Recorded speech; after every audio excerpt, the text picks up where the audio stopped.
Hello বন্ধুরা, আমার চ্যানেলে তোমাদের স্বাগত জানাই।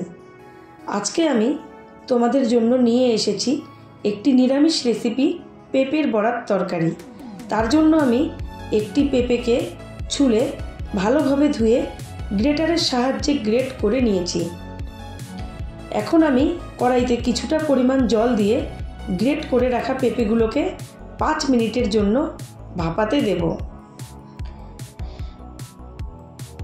5 মিনিট পর আমি পেঁপেগুলোকে নামিয়ে জল ঝারিয়ে নেব। এখন আমি এখানে স্বাদমতো নুন ও কাঁচা লঙ্কা কুচি যুক্ত করলাম।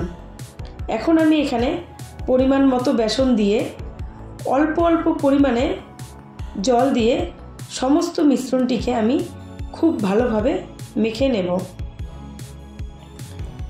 তো বন্ধুরা, তোমরা দেখতেই পাচ্ছ মিশ্রণটি আমার খুব সুন্দরভাবে মাখা হয়ে গিয়েছে। বড়াগুলো ভাজার জন্য এখন আমি কড়াইতে পরিমাণ মতো রিফাইন্ড অয়েল গরম বসিয়ে নেব। এখন আমি ওই মিশ্রণ থেকে কিছুটা পরিমাণ নিয়ে বড়ার আকারে তেলের মধ্যে ছেড়ে দিচ্ছি। এইভাবে আমি সমস্ত বড়াগুলোকে ছেড়ে দিচ্ছি।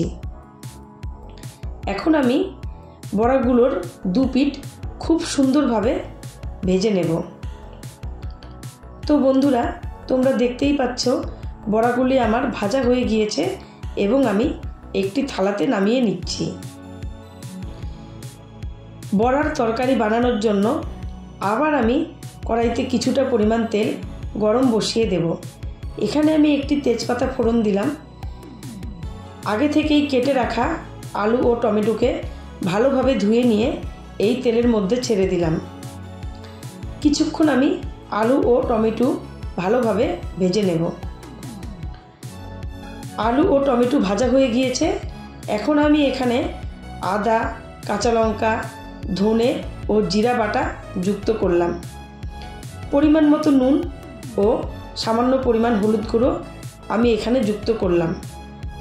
এখন আমি সমস্ত মিশ্রণটিকে খুব ভালোভাবে কষিয়ে নেব। অল্প অল্প পরিমাণ জল দিয়ে আমি সমস্ত মিশ্রণটিকে কষিয়ে নিচ্ছি। কষানো হয়ে গিয়েছে। এখন আমি এখানে পরিমাণ মতো জল দিয়ে দিলাম এবং এটিকে ঢাকা দিয়ে কিছুক্ষণ ফুটতে দেব।